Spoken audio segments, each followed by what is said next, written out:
What is up, guys? My name is Kyle FtW and welcome to a very awesome Black Ops 7 video. Today we are going to be talking about everything that is going to be added with Season 1, which is kind of crazy that we're talking about it this early, but there's an absolute boatload of content coming, and I am definitely looking forward to talking about this. So earlier today we had a dev talk that talked about a bunch of new things coming with the game, including what we can expect mostly with Season 1, and again, there is just an insane amount of stuff to cover here, so let's go ahead and get into it. So I'll go ahead and put the roadmap on the screen. That is going to show a lot of the content coming with Season 1. I'm sure once Black Ops 7 releases and we get close to the launch of the season, we'll go ahead and get a more in-depth roadmap about what we can see in the Battle Pass and everything of that nature.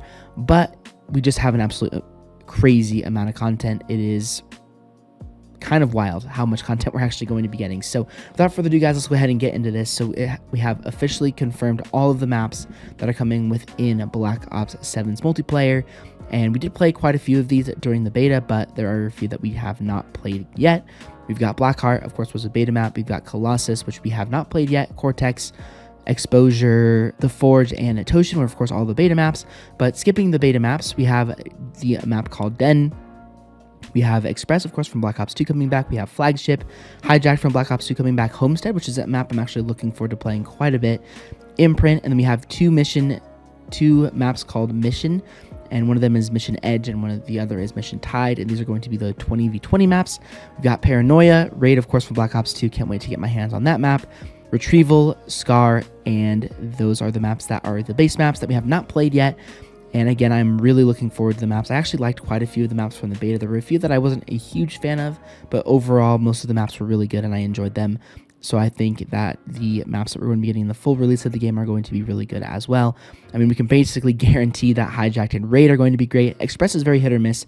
It is a map that is a fan favorite from Black Ops 2, but it is a map that is kind of hit or miss. It really depends on the way that the enemies are playing it. If they're rushing around, it's a great map, of course, but if they're not rushing around, of course, it's not a very good map at all. So again, lots and lots of maps starting off with launch. And of course, we have two Zombies maps, Van Dorn Farm and Ashes of the Damned. Again, I already did my Van Dorn Farm gameplay, so we will be doing just Ashes of the Damned on release. But Season 1 is going to come very shortly after release. We don't know exactly when, but we can infer that is going to be sometime in December. But it is an absolutely giant season, the biggest season that we have ever had within a Call of Duty game. So we are going to be getting Nuketown 2025 on November 20th, a week after the launch. I'm not sure why they don't just add this map to the launch of the game. I think it's kind of strange that we have to wait a week to play it. But we all know Nuketown. It's kind of the most famous or infamous map in the Black Ops series, depending on what your opinions of it are. Me personally, I could take or leave Nuketown at this point. I mean, I've played it for literally 12 years now up to this point, 13 years up to this point, and so, you know, it's just one of those maps that we get in every Treyarch game. That's going to continue to be in every Treyarch game, and I personally have nothing but good things to say about Nuketown.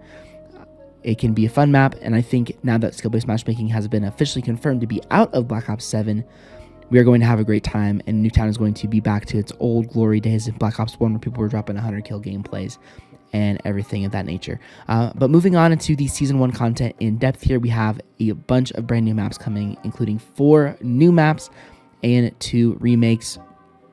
So starting off here with our first map, we have called Fate, and this ties into the Black Ops 2 campaign, which we learned from the dev talk in the old school mission from back in the day. We have a map called Utopia, which looks very cool. Odysseus, which is another tie-in to the Black Ops 2 campaign. And then Yakai, which is another map taking place in Japan. So they've really gone with the Japan theme, which we kind of discussed in some of my early release content back probably months ago in my old news videos. And then, of course, we're going to be getting Standoff and Meltdown as the 2 Black Ops 2 remakes. And I'm actually really curious to see how Meltdown plays in a newer Call of Duty game, because we haven't seen, this is one of the maps that has not been remastered in a very long time. In fact, it's never been remastered. It was only in Black Ops 2, and it was a pretty solid map. It was I would consider it a medium-sized map, and it was one of the better medium-sized maps, I think, in probably the franchise.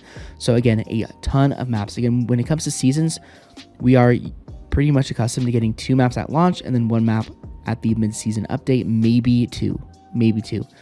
we are getting pretty much confirmed, because if it wasn't going to be on day one, it would say in season, we're going to be getting 5 maps, or 6 maps, I should say, on day one of season 1, which is absolutely insane. I mean, that's a lot of videos to make, so that's definitely going to be split up into a couple of days, but still, that is absolutely awesome. And they have really gone all out with the content, and we haven't even gotten to the weapons yet, which is just even more crazy. But moving on here, now we also got a teaser of the next round-based zombie map coming with Black Ops 7, which is going to be called Astra Malorum, which is apparently supposed to be taking place in a Cosmodrome museum, and looks very, very cool. And we're going to be getting 2 survival maps with Season 1 as well. One of them is called Exit 115, which is essentially the diner POI within Ashes of the Damned. And we're also going to be getting the Zarya Cosmodrome, which is another POI within the Ashes of the Damned large map. So again, an absolute insane amount of content on day 1 of Season 1. So that is the map content. We are also going to be getting a couple of new weapons. I believe that the number is a total of 7 weapons, including the crossbow, the ballistic knife, and the Maddox returning from Black Ops 4. And overall, this is an absolutely ginormous seasonal event, and we are going to be getting new multiplayer modes as well, new zombie content with new augments. We're going to be getting a holiday LTM and event, of course, around the Christmas holiday. And again, they have just gone all out with this game as far as content goes. And the craziest thing about this is this season, I'm guessing, has pretty much been scheduled for a very, very long time.